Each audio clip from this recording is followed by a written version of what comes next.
We're fearlessly talking about the biggest stories that matter to you the most. Breaking news, John Calipari is finalizing a 5-year deal to become the Arkansas Razorbacks' next head coach, covering college sports like no one else.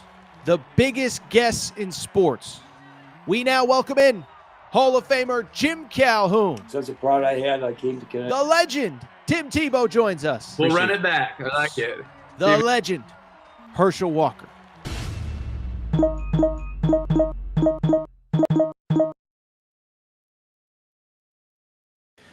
Welcome in, everybody. Little Tuesday morning edition, Air Torres Sports Podcast. I'm your host, Air Torres. Hope everybody's doing well. Hope everybody's having a great day. Come on in, join the chat. I'll tell you this, for a Tuesday, we got ourselves a loaded show. So we're going to continue the conversation on Arch Manning. I'll be real. I think I found some stats that make you realize this thing is actually way worse than we realized. Not great. We'll discuss that. I think Billy Napier on Monday hit rock bottom, kind of went after a reporter for, I think, a totally justified question. This thing is getting worse and worse. You'll hear the sound. He does not come off well. We'll talk a little bit. Did you see what Arkansas's AD said on Monday? Most preposterous thing an SEC AD could say. And maybe we wrap with a little bit of fun. Tyran Stokes, you probably know that name, #1 high school basketball player in America. Turns out he's played a little football here in the fall. First time playing football, apparently. Unbelievable story. We'll show you some fun video there. Before we get started, a couple quick reminders. One, everybody come on in, hop in the chat. Appreciate everybody's support. And remember, make sure you subscribe to Aaron Torres Pod YouTube channel. We've surpassed 60,000 subscribers. Cannot tell you how much I appreciate your support of this show. Make sure you're subscribed as well on Apple, Spotify. If you listen on one of those platforms, please make sure to leave a 5-star rating and review. We really would appreciate your support. Before we get to the show, also, speaking of support, you know whose support we love? Our friends, our partners, SeatGeek. SeatGeek, America's #1 ticketing app. You know the deal by now. 28 million downloads. I think the thing that I love about SeatGeek, they take care of their customers. They rate every single ticket 1 through 10. If you go on the app, there's a green dot, there's a red dot. Green means go ahead and purchase that ticket. Red dot means you might want to wait on that purchase. And so I love SeatGeek, but the real reason I love SeatGeek, let's be real, it's because they take care of listeners of the Aaron Torres Pod. How do I know that? How about this? How about this offer from SeatGeek? SeatGeek is offering now $20 off your first purchase when you use promo code Torres on any ticket in their app. So maybe you're a Kentucky fan. You don't want to watch Kentucky football anymore, but you're fired up for basketball season. You need tickets. SeatGeek, $20 off, promo code Torres. Maybe you want to go to a college football game, a Major League Baseball game, WNBA. I don't know what you do in your free time. Concert shows. It doesn't just have to be sports. I was actually on the phone with my mom on Monday night. She said, I want to go to something. I don't remember what. I said, use SeatGeek.com, promo code Torres. It's not just sports. You can use them anytime, anywhere, any ticket on SeatGeek. SeatGeek.com, promo code Torres. SeatGeek.com, promo code Torres. With that said, woo, buddy, it is a busy midweek show. You know, last week we did some NFL, but there's so much college football to react to. No more time to waste. Let's get to the topic of the day. Topic of the day. Listen, I think you can argue this is actually the biggest story in sports right now. I know the NFL takes center stage. Patrick Mahomes and the Chiefs stink. Caleb Williams, really stinks. Well, at some point we'll talk some NFL. But we got to get to this Arch Manning story because it's wild for this reason. Listen, clearly coming into the season, there were two camps on Arch Manning. There were some that believed, he's a generational this and he's going to be that. I think there were others that kind of thought, okay, you know what? Let's pump the brakes. Maybe he one day gets there, but maybe we need to see him actually play meaningful games before we crown him anything, right? Denny Green, what's the famous Denny Green quote? You want to crown his ass, crown him. That wasn't the Torres Pod, and that wasn't a lot of other people, okay? But I bring it up because at the same time, I think there were people, I was one of them. By the way, we talked about Arch on Sunday in the chat. People were like, oh, Torres, you were the one. No. You listen to this show. I was kind of the one saying, listen, is there a world where he could be that guy? Yes, but I need to see it. But I only bring it up because even for those of us that were skeptical that he was going to instantly step in and be the best player in college football, I don't think any of us expected what we've seen so far. Listen, the first game against Ohio State, you can excuse it. It's Ohio State on the road. Matt Patricia, former NFL DC, maybe he knows what he's doing. Okay. Week 2, he was okay against San Jose State. I think there's this misconception that he lit the world on fire. He had a good, probably 4-drive stretch where he basically threw a bunch of touchdowns. But even in that stretch, even in that game, he completed 63% of his passes against San Jose State. And then I do think at the end of the day, he also, regressed unquestionably on Saturday against UTEP. UTEP comes to Austin. You just want to build some momentum with one non-league game left before SEC play starts. Instead, it is the exact opposite. It was just an abomination. We talked about it. We don't have to relitigate it too much. But 11 of 25 passing, 114 yards for Arch Manning, 1 touchdown, 1 interception. And oh, by the way, got booed by his own fans. Now, Steve Sarkisian, who I think the quotes last week were weird, I'll defend him, stood by his quarterback, said, listen, you haven't played this position until you've been booed. But what doesn't change is the fact that statistically, he ain't playing very well right now. 55% completion percentage through 3 games, 6 touchdowns, 3 interceptions, averaging about 6.5 yards per completion. And it's clear the schedule is only going to get tougher from here, right? And so I bring it up because on Saturday, I was watching the game. And, listen, can I be a little snarky on social media at some points? Yes. Do I have tweets that I've sent that I regret? Absolutely. But after that game, I sent out a tweet that I think maybe came off as snarky or mean-spirited, but I actually meant what I said. And Matt, you could pop up my tweet from Saturday. I said, these are the QBs I'd take over Arch Manning in the SEC right now. John Mateer, Oklahoma, Tennessee's Joey Aguilar, Alabama's Ty Simpson, Florida's DJ Lagway, Garrett Nussmeier at LSU, Taylon Green at Arkansas, Bo Perbula at Missouri, Diego Pavia at Vandy, Marcel Reed at Texas A&M, Jackson Arnold at Auburn, Lenora Sellers at South Carolina, Gunnar Stockton at Georgia. For those of you who cannot do the quick mental math, and I can't blame you because I couldn't either, I said, oh, by the way, I'd probably take Blake Shapen from Mississippi State too. That is, of 15 other starting quarterbacks, I said I would definitively take 12 over Arch right now, probably a 13th. And, first of all, I'll say this. I got a lot of pushback about DJ Lagway as the night wore on, but I stand by DJ Lagway. I mean, DJ Lagway has at least at some points in his career proven that he knows what he's doing and capable. But Arch, listen, I think a lot of people thought that tweet was snarky or sarcastic or mean-spirited. I was being 100% honest. I wasn't doing it for clicks and retweets. I was saying, I would 100% take Marcel Reed over him right now. I'd 100% take Taylon Green over him right now. I'd 100% take Diego Pavia. There are some that are questionable. I mean, Lenora Sellers is hurt, whatever. John Mateer, yeah, I'd take him 100 times over Arch right now. And so I bring it up because I sent out that tweet. I think some people thought I was just being a jerk. But on Monday, we got some stunning stats that show this Arch thing is actually, if it's possible, even worse than we realize. So what are those stats? Producer Matt, you can pop up the tweet. So this tweet came from orangebloods.com. Okay, for people who are not familiar, Orange Bloods is like the OG Texas fan site / message board. I don't know all the details. I think they've been around since 1999. Basically, on the first day, God created the internet. On the second day, they created Orange Bloods. They've been around for a long time.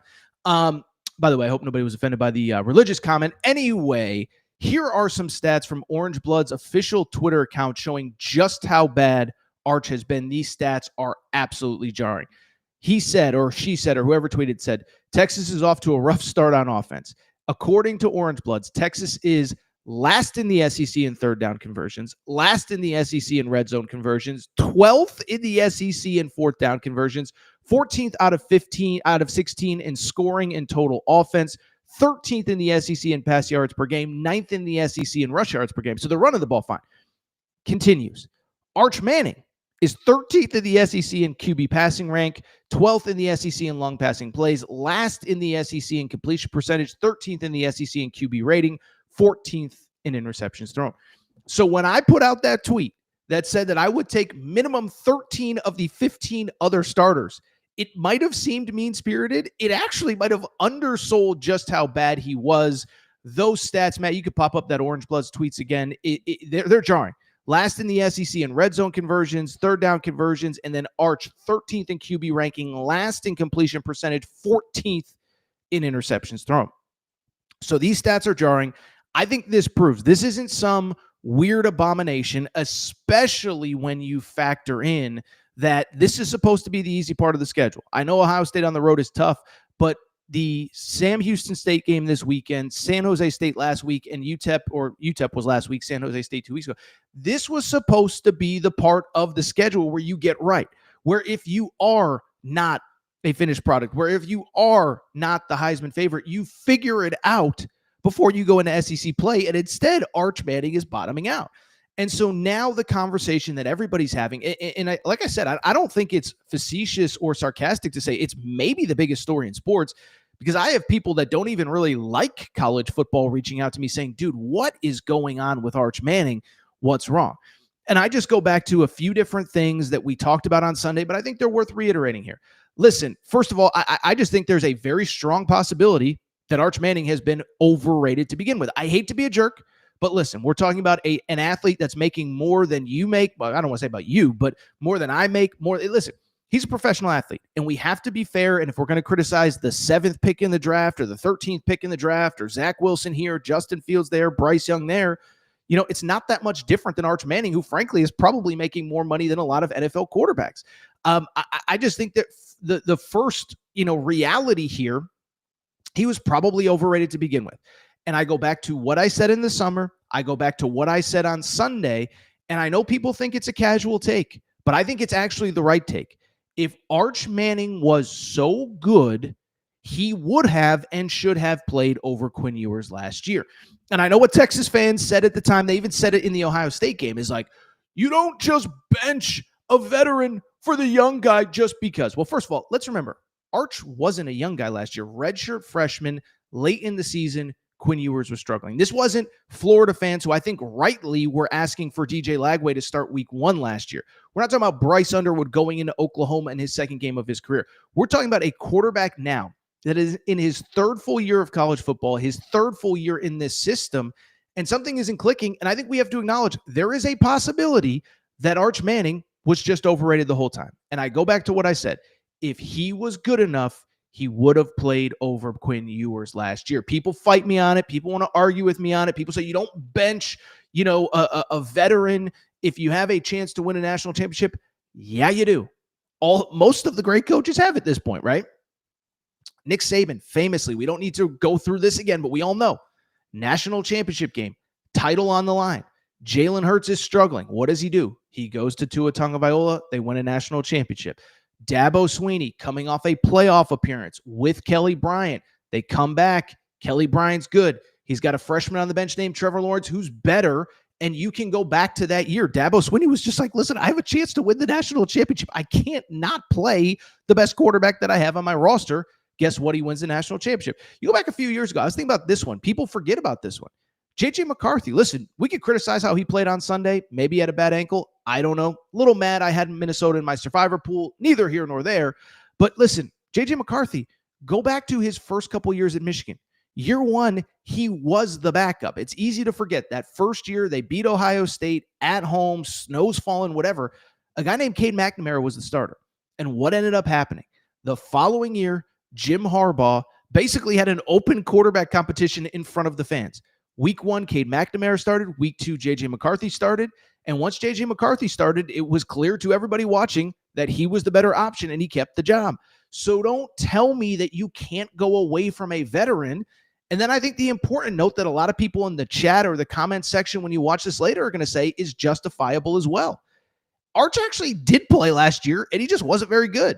He was fine against Mississippi State, okay, but I think I've even seen people point this out, is I think Texas was like a 30-plus point favorite in that game. They won by 20, but they didn't blow them out. I think it was a 1-score game before half. He struggled against UL Monroe, and I keep going back to that Georgia game where, listen, he was thrown into the fire. You can argue it's Georgia. You can argue whatever. But guess what? Georgia's defense is really good, or at least it was last year. I don't know about this year. Well, TBA on that one. But even if Georgia's defense was really good, guess what? At some point when you're the starter at Texas, you're going to have to beat really good defenses and have success against really good defenses to win the games that you need to win when you are the Texas quarterback. And so I just go back to this baseline point. If he was good enough, he would have been playing last year. Let's keep it going. Again, I just think he would have been good enough. Bottom line, end of story. Now, what I can't really figure out, this is the only part, because I was talking to a buddy of mine who listens to this show on Monday, and he basically said, he's like, Torres, but he did commit to Texas. This is the one part I can't figure out. If he was overrated from the beginning, I mean, he did get recruited by Texas and Bama and Georgia and Ole Miss, and it was clear that the best coaches in college football wanted him. So maybe he was a little bit overrated, but I think there's something bigger going on here, and I think it's I think it's realistically one of two things. Was he probably a little bit overrated? Yes. But I think if we thought he was a 10, he's probably like a 6. He's playing like a 2 right now, okay? But as far as what's going on, listen, I do think, and this goes back to, again, a little bit of what we talked about on Sunday, it's either physical or mental at this point. It's either physical or mental. You know what, Matt? Give me the thumbs up. Do we have the sound I sent you very early this morning? If we do, Arch Manning was asked about is it a physical or mental issue? This was on Monday at media availability. Here's what he said. Would you say what you're going through right now is more physical or mental? Probably mental, to be honest. Like, I think I just need to go out there and play my game. I know the type of athlete and type of player I am. Just go cut it loose and have some fun, play ball. And I think some of this is really good. Here's a guy who's had an awesome life. He's the way he's grown up, where he played, the school he went to, the people he's been surrounded by. But I think you learn a lot about yourself through adversity and overcoming adversity and getting on the other side of adversity. And so to have some of this adversity that he has right now, and when he gets on the other side of it, I think all of this is going to serve not only well for him, but well for us as a team. That was Arch Manning. Hope you guys were able to hear the sound. For some reason, it didn't come through on my end, but it doesn't really matter as long as you guys could hear it. And listen, Arch said it's physical, said it's mental, excuse me. And let me even backtrack. First of all, I do give credit to Steve Sarkisian for this. I've been critical. I thought the quotes were weird last week, but I do give him credit for sending Arch Manning to the podium and basically letting him speak to the media. That is not required. That is not mandated. So I give him credit. But I do think the counter to that is, if you're going to do that, Arch spoke and he says it's more mental than physical. At this point, I don't really know how I actually feel about it, because let me explain, is that if it's mental, that's not my area of expertise. Certainly that's not Steve Sarkisian's area of expertise. And I don't know how you get out of it. If it's physical, I'll just say this, is that if it's physical, then he should not be playing this weekend. Remember, Texas plays Sam Houston State this weekend. Then they have a bye. So if you shut him down right now, you could essentially get him 3 weeks of rest before you open SEC play at the Swamp against Florida. So I just bring it up because, to me, I think we're going to find out really quick. Because, to me, I do think it's fascinating to have this conversation, to have this discussion.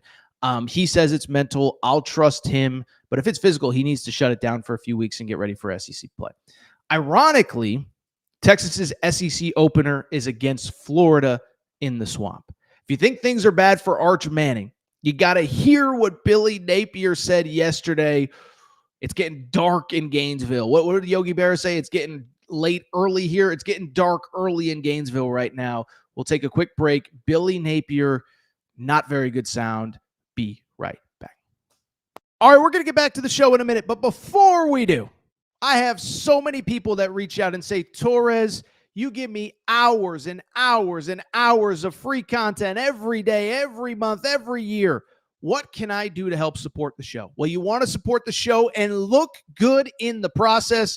Make sure to check out and support the Aaron Torres Media merch store at aarontorresonline.com/merchandise. Some of you wondering, what can I get in that merch store, Torres? Well, Kentucky fans, we got our Mark Pope Hope and Pope t-shirts. That is right. Mark Pope, monster first year. Year 2 is going to be even better. Get your Hope and Pope t-shirt at aarontorresonline.com/merchandise. Arkansas fans, the Big Pig Invasion is coming. It is here. John Calipari has things rocking. Get your Big Pig Invasion tees. Again, aarontorresonline.com/merchandise. St. John's fans, we have our Big Rick Energy t-shirts. And if you're just a college basketball fan in general, guess what? your March is for day drinking shirt. That is the shirt that you need year round, but especially for the next NCAA tournament. You can order yours now. By the way, football fans, we got you covered too. Auburn fans, we already know the freeze warning has hit the plains. Make sure to get your freeze warning t-shirts. Also, Nebraska fans, new era, new rules, the t-shirt that you need before the start of this coming season. And oh, by the way, if you're a Colorado fan, if you're just a Coach Prime fan, we have our Dion shirts and hats, more of them than we know what to do with. So to check out the full line of Aaron Torres Media merch and also support the show, good news is we're going to have even more for the fall. Check out the Aaron Torres Media merch store at aarontorresonline.com/merchandise. And for more information, you can always reach out at Aaron Torres Podcast Questions at gmail.com. All right, everybody. I'm back. Good to be back. So a couple things. One, Luke is asking about the Virginia Tech job. I'll tell you what, we did a live reaction to UCLA, did not do Virginia Tech. I think it might be worth, producer Matt, 10 minutes at the end, talking a little bit Virginia Tech. I do have takes like I do everything else, believe me. So we'll save Virginia Tech for the end because we got a lot of other stuff to get to. Before we do, though, we're going to talk about that man, Billy Napier, in a second. But before we get to Billy Napier, you know what I got to do? I got to thank my friends, and I got to thank our casino and hotel partners, Circa Casino and Circa Sportsbook. Okay, so Circa, love going to Circa. If you are a sports fan, you got to go to Vegas. You got to check out the Circa Casino, Circa Sportsbook in Vegas. It's the biggest sportsbook in the world, literally. Best place to watch games. By the way, they have Stadium Swim. You can watch games there as well. I saw they had a massive crowd for the Canelo versus Terrence Crawford fight the other night. Best place anywhere in Vegas to watch games. But here is why we are talking about Circa, not just because of the great Vegas property. Remember, they have opened up a brand new property, Mint Kentucky Downs in Franklin, Kentucky. So if you are in that area, it's on the Tennessee-Kentucky border. It's only about 30, 35 minutes from Nashville. Check it out. I think it's the closest sports book to Nashville, if my knowledge is correct here. But super close to Nashville, Tennessee-Kentucky border, and it's just the best place to watch games. Listen, we now live in a world, you have to spend thousands of dollars a year to watch the NFL, NBA, Major League Baseball, all your favorite college sports, or you can go to Circa Casino, Circa Sportsbook, Mint Kentucky Downs, Franklin, Kentucky, and you can watch them all for the cost of a beer, for the cost of a small bet. Best place to watch games, best place to check it out. I think the thing that I love about Circa, so many of these casinos now, it's not about the customer experience anymore. Circa's the exact opposite. They want you to come. They want you to have a good time. The owner, Derek Stevens, I don't want to quote him verbatim, but he basically said when he built Circa in Vegas, he said, I wanted to create a place that I would want to hang out at. He did it in Vegas. He has now done it at Kentucky, Mint Kentucky Downs, Franklin, Kentucky. Check it out. Circa Sportsbook, Circa Casino. And oh, by the way, make sure you tag Torres if you go at Circa Sports, at Aaron_Torres. Appreciate your support. All right. Let's keep the week. I guess we're going into week 4 now. The week 4 conversation going. And let's talk about that man on the screen right there, Billy Napier. Listen, it's bad. We know it's bad. And you could sit there and say there's nothing new here, but I actually think that there is. First of all, before we get to what he said Monday, which I thought was unfair and crossed the line, I think it's worth noting this. I actually think in some ways the LSU loss was worse than USF. And people would sit there and say that's preposterous. You're Florida. You can never lose to USF. It's completely different to lose to USF at home versus LSU, an SEC opponent, a rival at home. Fundamentally, I agree with that. But here is why I do feel like it's a little bit of a different thing and a little bit of a bad thing if you're Billy Napier. It's because, yes, you lost to USF. And yes, by the way, it was 100%. It was 100% Billy Napier's fault.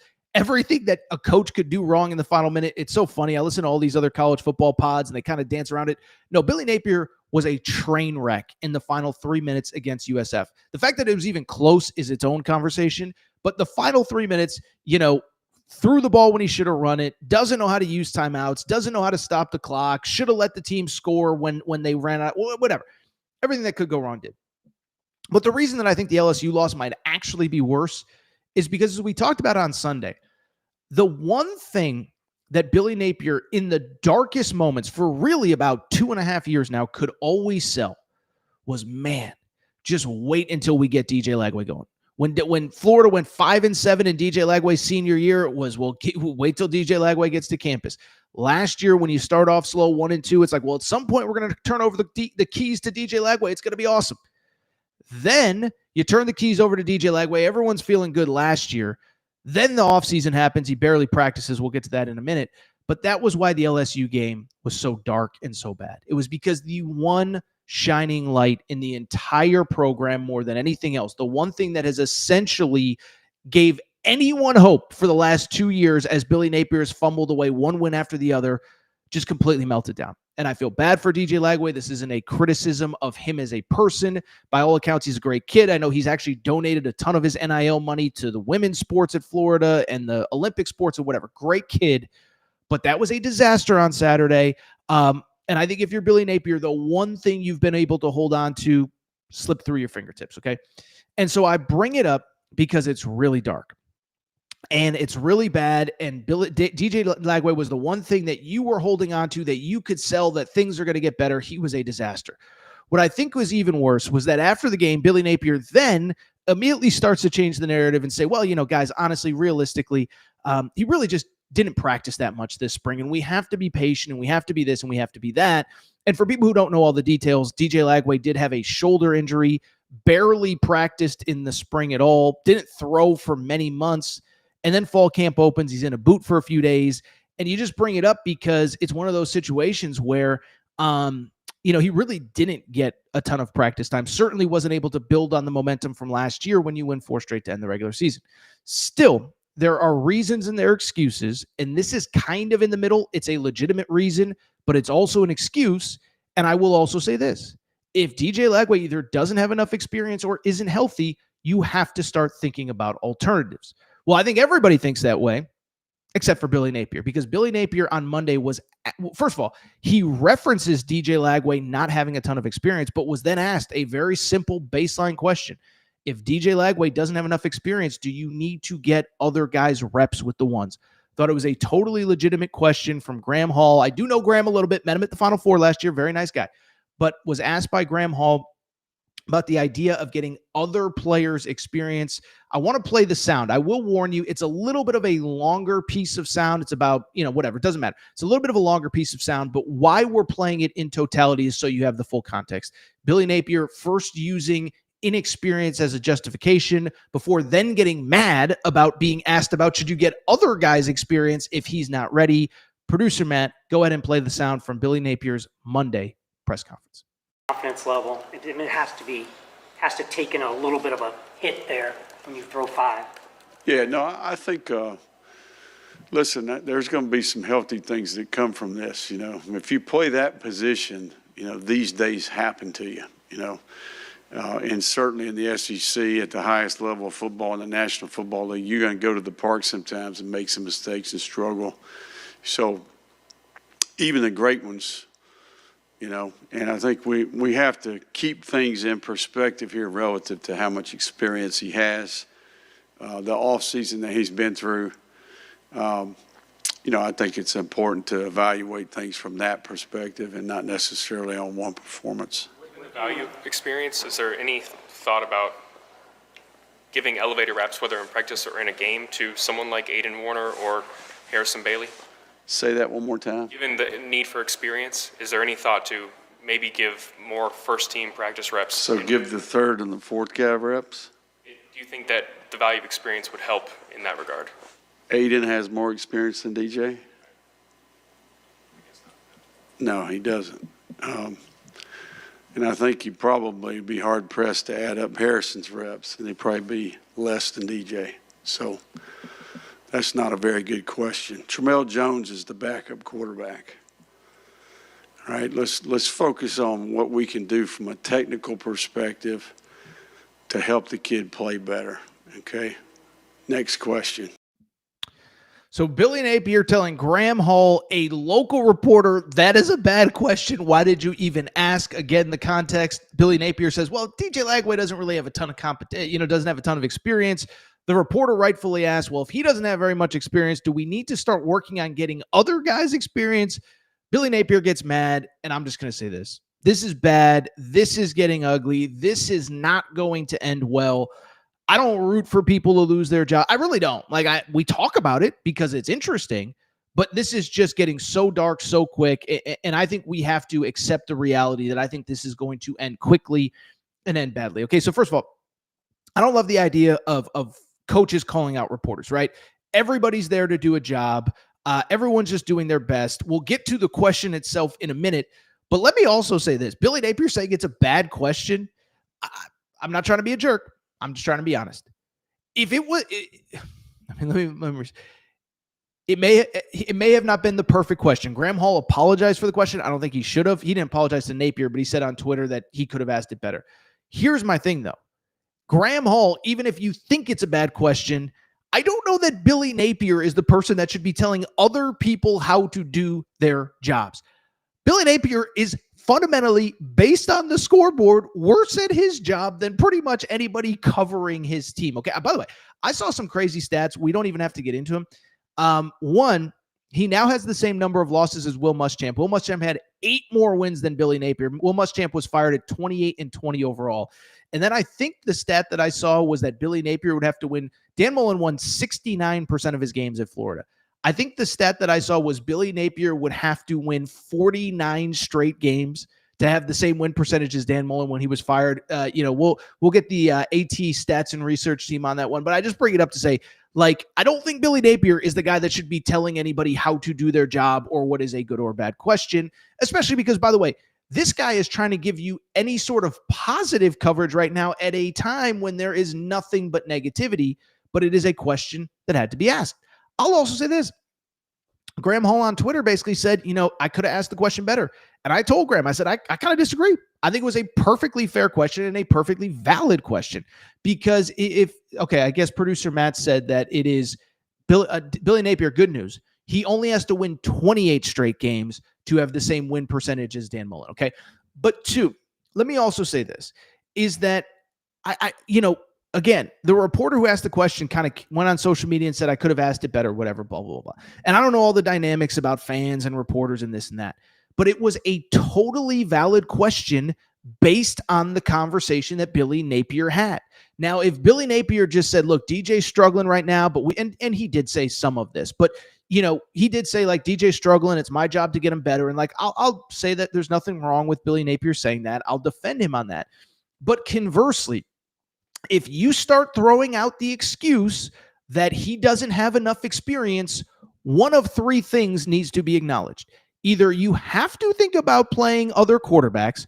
2, you're sort of responsible for the fact that nobody on the roster has more experience, knowing not only how inexperienced he is, but how little he practiced. Or 3, kind of what I just said, but a little bit of a different version, is you have to start looking at other alternatives. And again, there's an argument that, look, DJ Lagway's our guy. We're either living and dying with him, and that's perfectly fine. But then stop telling us that he's not experienced. If he's not experienced and you're not planning on making a change, then we don't want to hear it. What we want to hear, listen, we're going to talk about Hunter Yurachek, the Arkansas ID, in a second. When you are in a position of leadership, we don't want the problems. We want the solutions, especially when the problem is something that you yourself created. And so I don't want to hear it. I don't want to hear excuses. I don't think the question is invalid. And I do think that it is completely justifiable to ask the question of, should other guys be working with the first team? And by the way, let me even backtrack. I don't think it would have been the worst thing if DJ Lagway was pulled from that LSU game. There was something clearly wrong. Either he's still hurt, he's fundamentally regressed, whatever it is. But after interception 3, after interception 4, sit him down for a drive, sit him down for a series. It's funny. We just talked about Arch and Quinn Ewers. We talked about it with Arch. People forget Quinn Ewers was benched when he was struggling against Georgia. And I think Sark said after the game at the time, like, we just wanted to give Quinn Ewers kind of a mental reset. So I don't think it would have been the worst thing to get one of those guys in, get somebody else experience, and instead you're doing the exact opposite. You're living and dying with DJ Lagway, which is okay. But again, you cannot then use the excuse that he doesn't have enough experience. He doesn't have enough experience because this is the guy that you chose to go with. There were older players in the portal. There were veteran players in the portal. You could have brought in back. I don't know. I don't have all the answers on what you could have or should have done, but it's year 2. Lagway started 13 games, and not 13, probably about 8 or 9 games at this point. At some point, we just have to acknowledge, like, you have to ride with him, and you can't use the inexperience as an excuse. This isn't Bryce Underwood in start 3, start 4. This isn't Dylan Raiola a year ago. He's been in your program for almost 2 full calendar years now, and it's on you to get him ready to play. And if he's not ready to play, it's okay to say we all need to be better, but don't use he's inexperienced as an excuse. And oh, by the way, when you have 2 veteran quarterbacks who maybe don't have as many SEC starts, but certainly have experience, don't belittle the reporter for asking a simple question if they need to get more reps. Lastly, I'll just be quick on this part because we've talked about it time and time again. It's over. Like, it's just, I think this is just at a certain point, I've been doing this long enough where you just kind of know it's over even before it's over. And it's not even anybody's fault specifically. Billy Napier's not good enough, but like, it's just so clearly over. I think to me, watching from a distance, it does feel like that USF game, it just took the total wind out of the sails of the entire program. You go back to that game and it was just everything, every complaint, every negative piece of whatever that those players have heard for a year, 2 years, 3 years, how long you've ever been there. It was all there, right? Player getting ejected, bad coaching, bad clock management, bad timeouts, unoriginal, uninspired offense. And it's just clear that there's just something not right in the building. There was the fight before the game.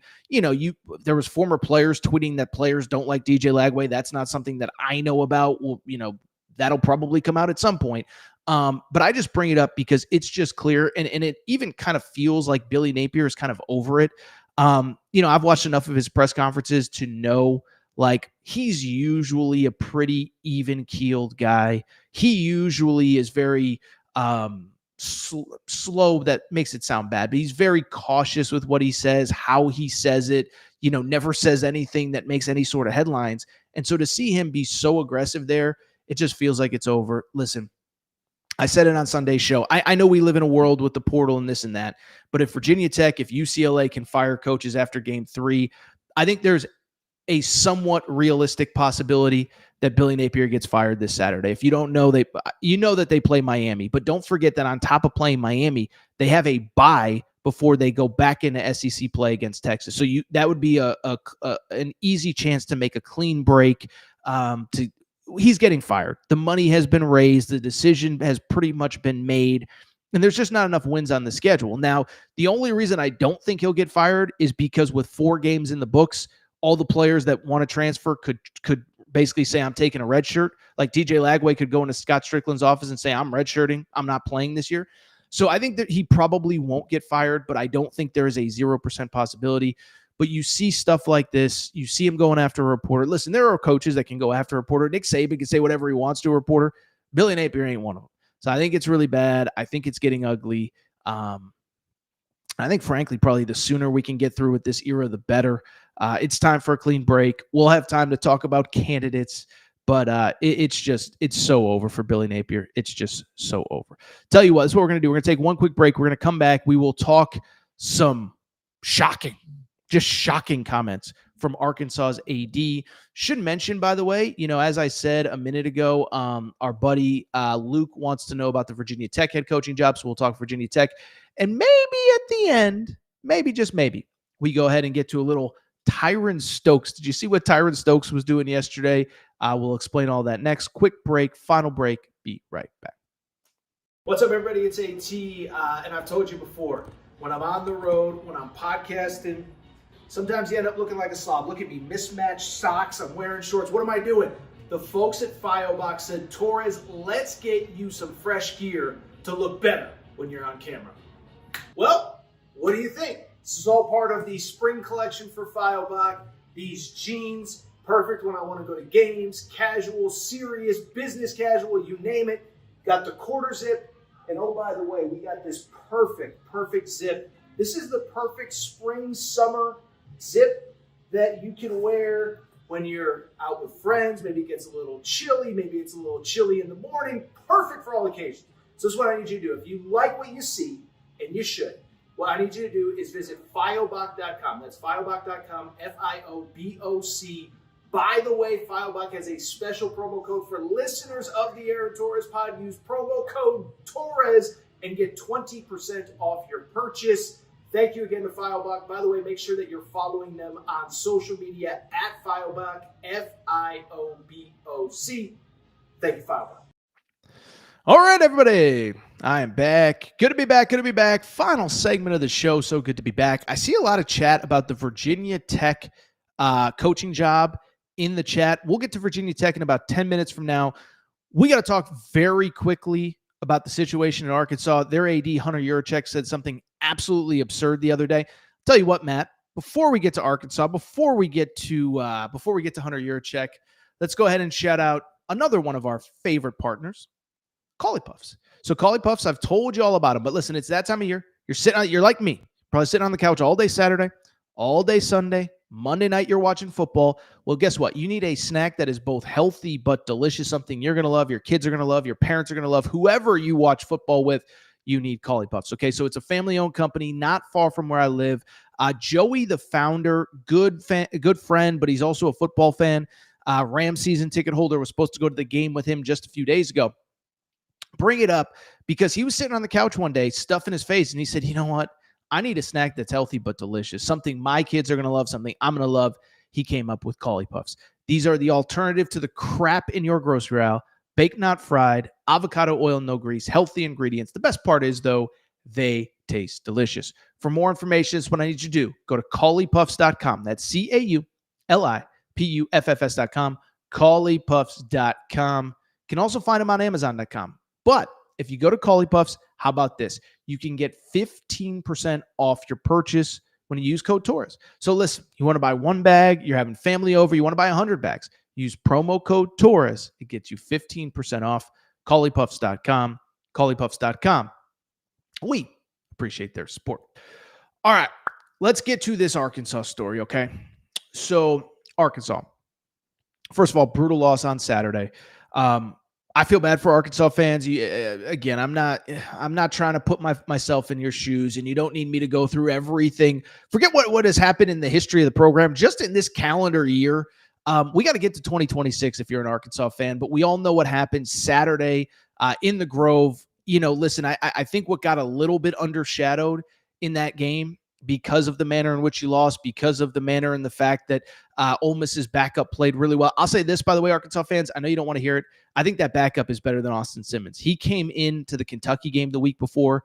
I like him more than Austin Simmons. So there's a chance he isn't bad, but it doesn't change the way that things ended. And it doesn't change the fact that it's a disappointing loss in an era under Sam Pittman that has kind of been filled by them, okay? And so I bring it up because to me, Arkansas looked competitive as you know what on the field. By the way, thank you, producer Matt. You're right. Torres on the Hogs for all your late-breaking Arkansas news. Make sure you follow us on Twitter, Torres on the Hogs. Okay, so you lose Saturday. Taylon Green is just unbelievable. It's not enough. But I think what was frustrating for Arkansas fans was what their AD said on Monday after the game. Okay, so a little bit of context here. Hunter Yurachek is the AD at Arkansas.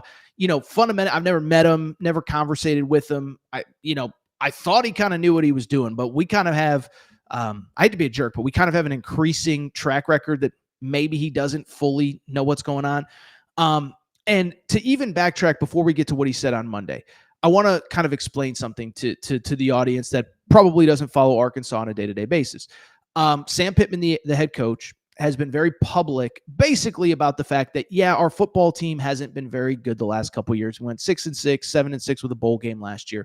But that the reason we haven't been good is because we have all these schools spending all this money on NIL. And Sam Pittman's very vocal, very public argument. This isn't like behind the scenes sources say, no. He said this in press conferences. He's like, get us to the rev share era. We'll be on an even playing field. And Arkansas football is a freaking rocket ship once we get to the rev share era. Okay. And so I think everybody knows the rev share era is when schools can directly pay athletes $20.5 million a year. And that's been the sentiment out of the Arkansas administration and out of the football building for the last couple of years. Rev share is the answer to everything. It's the magic elixir to everything. We're going to get it all figured out once we get to rev share. And so that's not factoring in that everybody has rev share. It's not factoring in a lot of other things, but the Arkansas AD on Monday was kind of asked, okay, you've talked about us getting into this rev share world. Where are we at? Like, are we ready to compete? Like, where should we be in the SEC? He was at the Little Rock Touchdown Club speaking to the audience there and was asked kind of, okay, like, where are we at as a program? Here is what he had to say. Championship in men's basketball moving forward. We know we're set up to win a national championship in baseball moving forward, and I think we're set up in several other sports to win a national championship.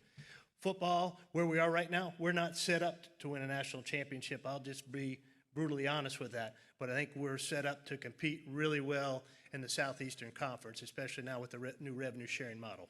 You feel that's directly related to directly related to finances. That's what you feel when you say that, correct? Absolutely. It's directly related to finances and what programs were able to invest in their teams in the past.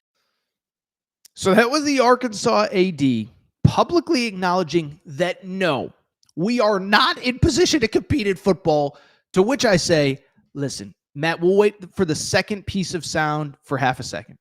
Let me just say this. Before we get to the second piece of sound where he gives a little bit more context, I don't think you need any more context for me to say this. There are certainly certain schools that work from a disadvantage financially in the NIL world. We don't have to name them, but we know who some of the schools are that are spending a lot. I think it's inherently known Texas spends a lot on its program. You know, Texas Tech and Texas A&M public records show they both spent $50+ million on student athletes last year. So I just bring it up. This isn't to pick on the Texas schools or anything like that. It's to say some schools are better positioned than others. There are certainly schools that frankly just don't have the money that others do. The one thing I will say is two things. I don't want to hear any AD in the SEC say that they are not positioned to win in football at the highest level. I'm sorry, but given the setup that everyone else in college sports has, there is not an excuse for any Big Ten AD, any SEC AD to publicly say that we cannot win at the highest level in football. Now, every school has inherent advantages, inherent disadvantages, but I'll tell you what, if you are in the Big Ten or the SEC, you are in, to use political terms, the ruling class, the elite, the whatever. There's no excuses. I was thinking about this before the show. You know how there's basically an old saying of if you're born in America, and I'm not trying to get political again, but I'm just saying, if you're born in America, you already have an advantage over 99% of the world outside of America. It's the truth. And if you disagree, you probably haven't been to any other countries, okay? But I bring it up because if you're born in America, you probably have 99% advantage over most of the world, okay? It's the same with the SEC. If you are an SEC football program or you are an SEC AD, I'm sorry, you have advantages over just about everybody else in college sports. So I don't want to hear it. I also don't want to hear it as it pertains to Arkansas, because I do think even in the SEC, there's a little bit of a caste system. There's certain schools that are certainly positioned better than others. We know that Texas is positioned probably best in the SEC. Texas A&M might be the only one that's even close. And we know that there's certain schools that are at a disadvantage. I think Mississippi State, I don't think it's hyperbole to say that they're they don't have the money of Texas. That's not a knock. It's just a reality. I see it in the chat. Kentucky, I think, there's a tough potential reckoning coming at Kentucky where they kind of have to figure out, can we be great in both basketball and football? And if we can't, do we just go all in on basketball and basically sacrifice the football program? We talked about that over the summer. I think even a place like Alabama, they don't have the money of a lot of different places, and it might be the opposite of Alabama. They might put all their resources into football, and it might come at the expense of Nate Oates and his program. And so I bring it up because I understand that there are places in the SEC that even by SEC standards don't match up. Arkansas is not one of those places. Arkansas ain't a poverty program. I have been to Fayetteville. It is a beautiful campus in a beautiful area of the state, and there is enough money to compete at the top of these sports, okay? The bottom line is, listen, we all know the names. We all know John Tyson, Tyson Chicken. Shout out Tyson. I have my Tyson t-shirt. Should have worn it right now. I have my Tyson windbreaker. Should have worn it right now. We know Tyson, JB Hunt, Walmart. There is plenty of commerce in that state, and I don't want to hear that you're some poverty program that, oh my goodness, feel bad for us. Nobody wants to hear that, Hunter Yurachek. And to take it a step further, nobody wants to hear it in this world, and nobody wants to hear your excuses as to why you're not competing. Now, to give it a little bit more context, Hunter Yurachek was later talking about the fact that really in this world of NIL, there are two, again, kind of, two different ways of looking at it. There's the way of, you know what, basically, there's guidelines from the NCAA, we're following them. And there's certainly other schools that basically go by the belief of like, hey, anything can be NIL. We could pay this defensive lineman $800,000 or whatever, and we'll figure it all out later. And so I just bring it up because certainly there is a divide in Hunter Yurachek's defense in how to go about NIL. Do we play by the loose rules the NCAA has given, or do we move forward and kind of just do whatever we want? Here was his response to that. Schools that have decided to find a third lane, which I will call illegitimate NIL.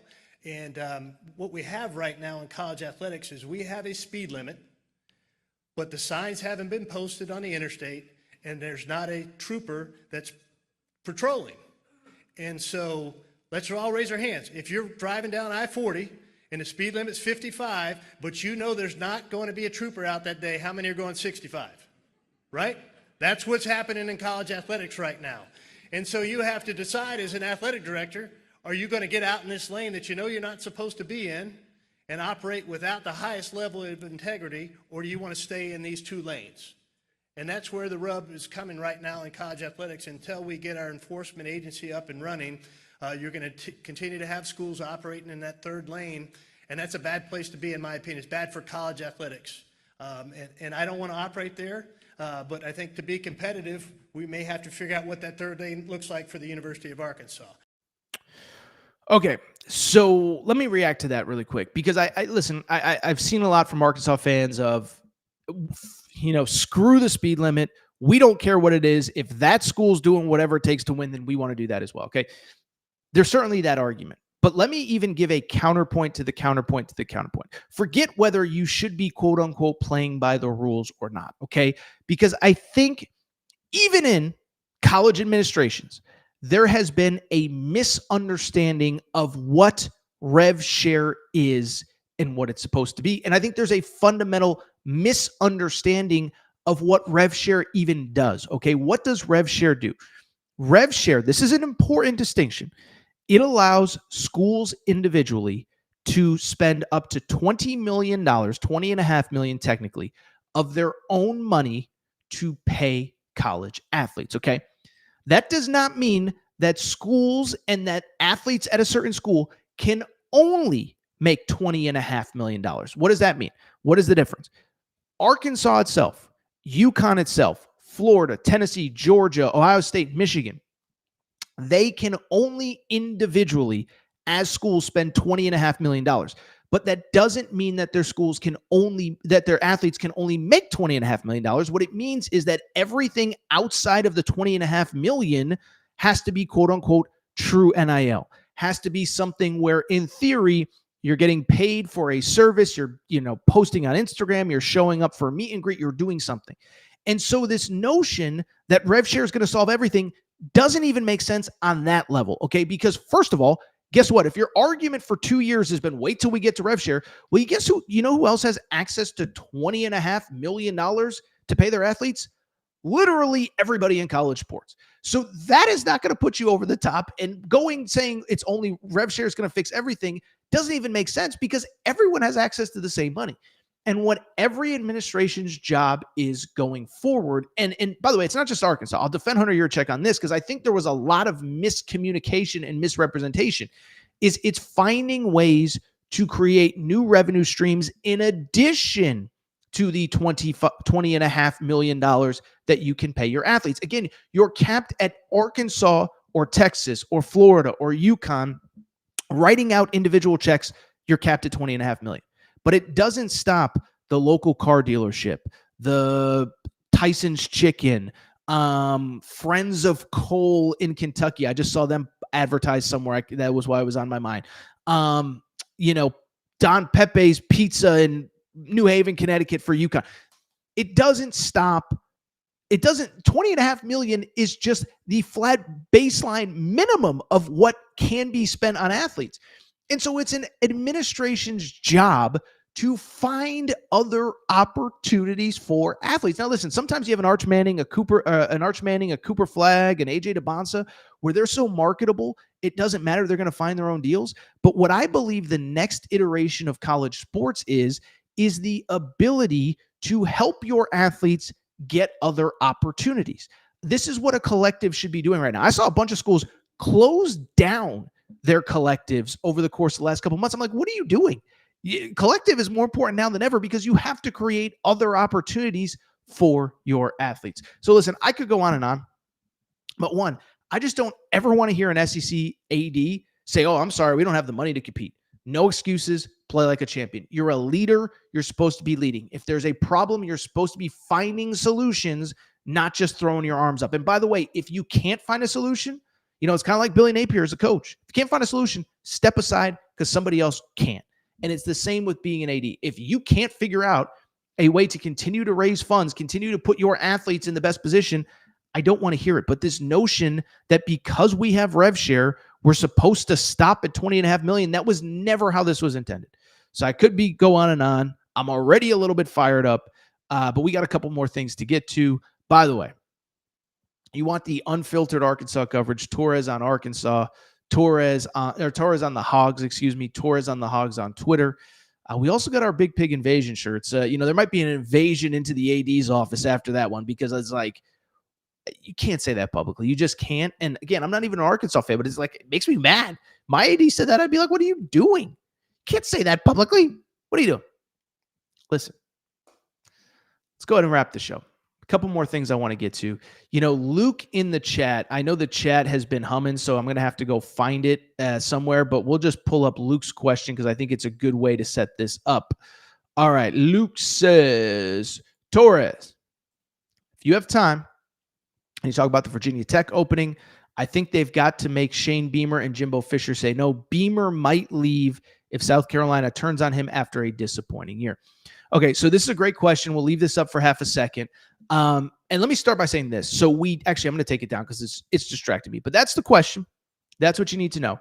And, it's funny because on Sunday, if you listen to the show Sunday, we appreciate everybody tuning in on Sunday mornings.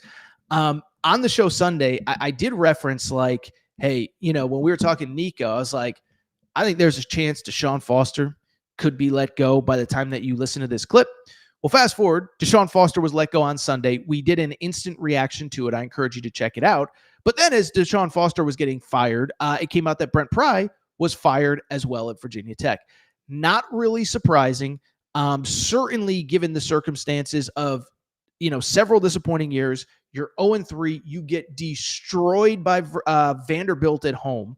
Not to mention that, oh, by the way, just a couple hours later, or a week later, you lose to Old Dominion at home.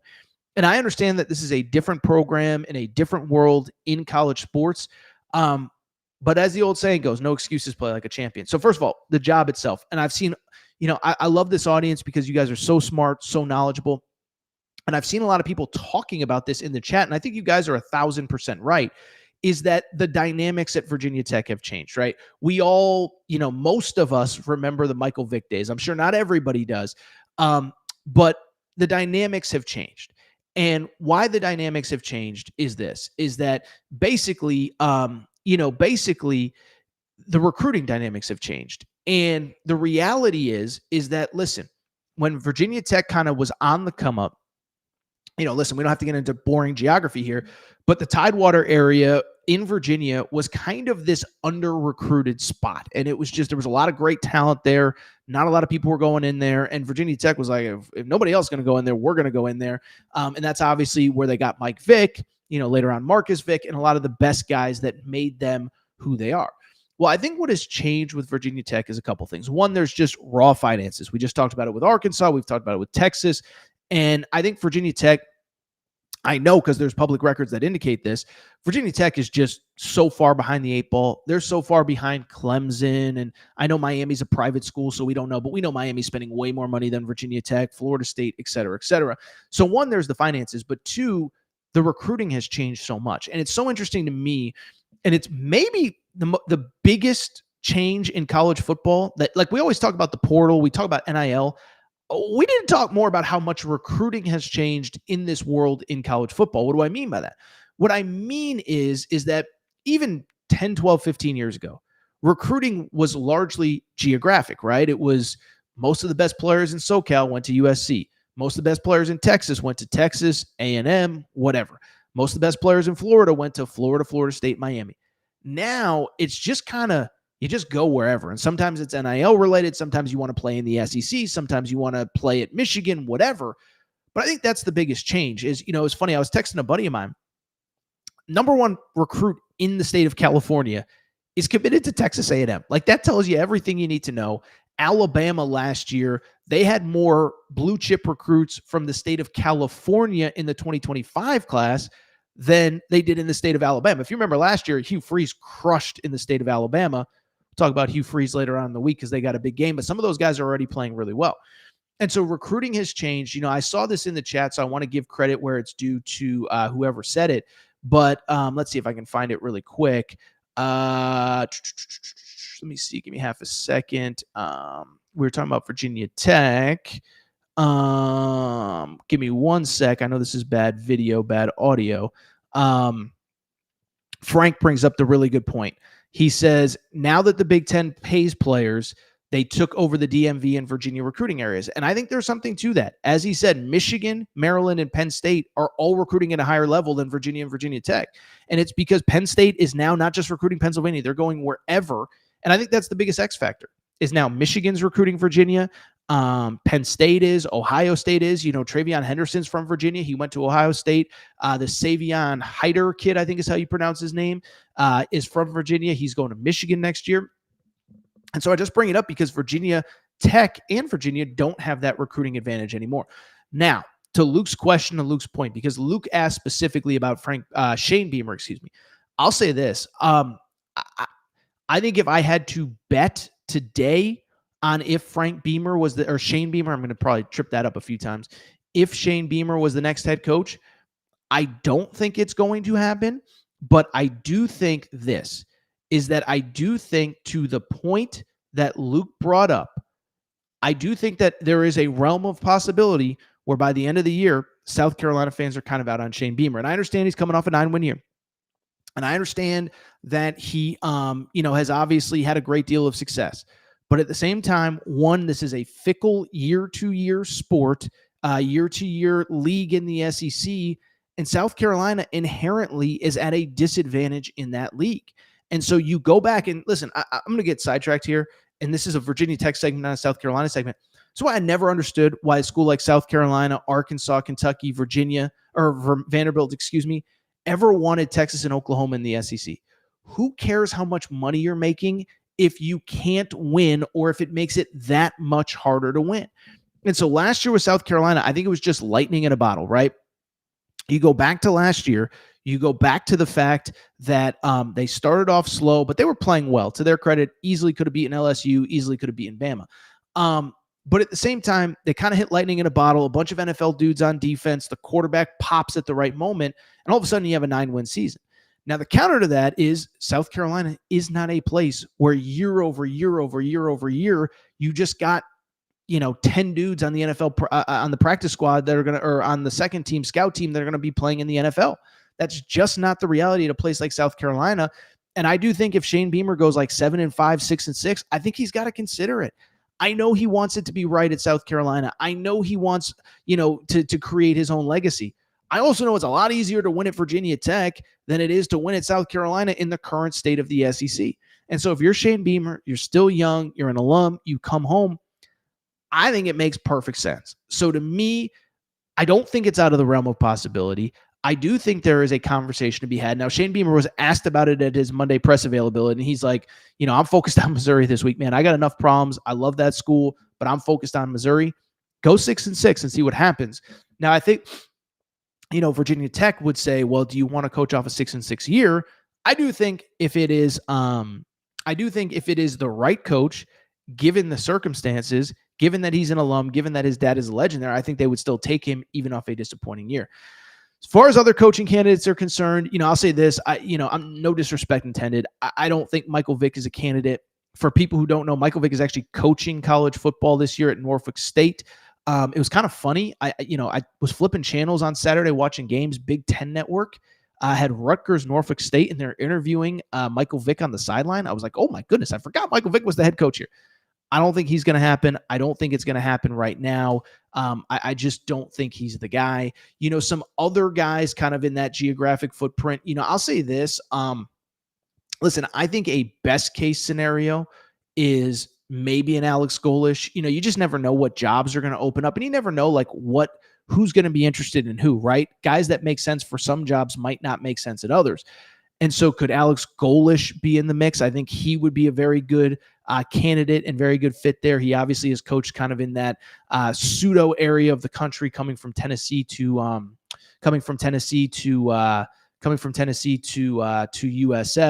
I'm trying to think off the top of my head.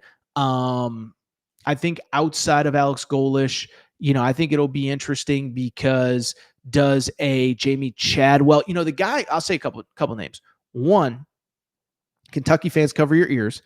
I think John Summerall's getting a big time job somewhere. I think Tulane is going to be good again this year. I think he's kind of actually figured out the group of five thing. Like, he loses Darian Mensah, and guess what ends up happening? He goes and gets Jake Retzlaff. They beat Duke this past weekend. They're 3-0 going into a game against Ole Miss. He is going to get another head coaching opportunity. I do think if you are a Kentucky fan, for people who don't know, John Summerall is a Kentucky alum and has previously coached there, and I think every Kentucky fan is praying that he's the next head coach. You better hope that Virginia Tech doesn't go after him, because I think he is going to be really good wherever he lands. John Summerall would be a name that I would go after. The other guy that I really like, and this is kind of a random name, but Bob Chesney is the head coach at James Madison. And I think what's interesting about Bob Chesney, the reason I know this guy's name, he was at Holy Cross before he was at James Madison. And I bring it up because Holy Cross, in the final year before Jim Mora got to UConn, they are an FCS program. First of all, tiny school in Massachusetts, probably have like an enrollment of 2,000-3,000. They went to UConn. Now, admittedly, UConn an independent, but they're still an FBS program, 85 scholarships. They destroyed UConn in the final year before Jim Mora got there. Now, Randy Edsall, I think at that point had been fired. I can't remember off the top of my head, but I was like, this Chesney guy is a heck of a coach. Well, he goes to James Madison. Remember, last year was the first year in the post-Signetti era. Kurt Signetti took a lot of players with him. Bob Chesney goes 9-4. I think that dude is a future superstar in the coaching ranks. And so I just bring it up because, to me, this is a guy that absolutely stands out. This is a guy that, in my opinion, is going to be a star. But I think, if it's not Shane Beamer, it's going to be one of that tier of guys. It's going to be a Bob Chesney. It's going to be Alex Golish. It's going to be maybe a John Summerall. I actually like the candidate pool. But again, I think the candidate pool largely depends on what other jobs become available elsewhere. We think Florida is going to open up. I think the SEC, what happens at Arkansas with Sam Pittman, what happens at Kentucky with Mark Stoops. I know Mark Stoops' buyout is like $40 million, but as I always say, if Mark Stoops goes 3-9 again this year, I don't think he's coming back. Matt, we can skip Tyran Stokes. We're at an hour 8. So I'll tell you what, we're going to get out of here. Any good questions in the chat before we get out of here? Just a lot of stuff on Virginia Tech. We talk Lagway. I think we're going to go ahead and get out of here. If you're not subscribed, Aaron Torres Pod, do us a favor. Make sure to do so. What a show. Great turnout tonight. We appreciate everybody's support for tuning in here on a Tuesday morning, hoping to get you through your workday wherever you are. If you're driving around, if you're sitting at a desk, we really do appreciate you tuning in here on a Tuesday morning. We'll probably be back Thursday morning, I think is the assumption at this point. We'll preview week 4, some good games. Auburn, Oklahoma, undefeated matchup. The return of Jackson Arnold to Oklahoma. Michigan, Nebraska, Florida, Miami. We got a lot to talk about. We got a great chat, a great audience. We appreciate your support so much. We're going to go ahead and get out of here. We will talk soon. Oh, by the way, SeatGeek.com, promo code Torres gets you $20 off your first purchase. Thank you to Circuit Casino. Thank you to Collie Puffs. We're going to get out of here. Thank you.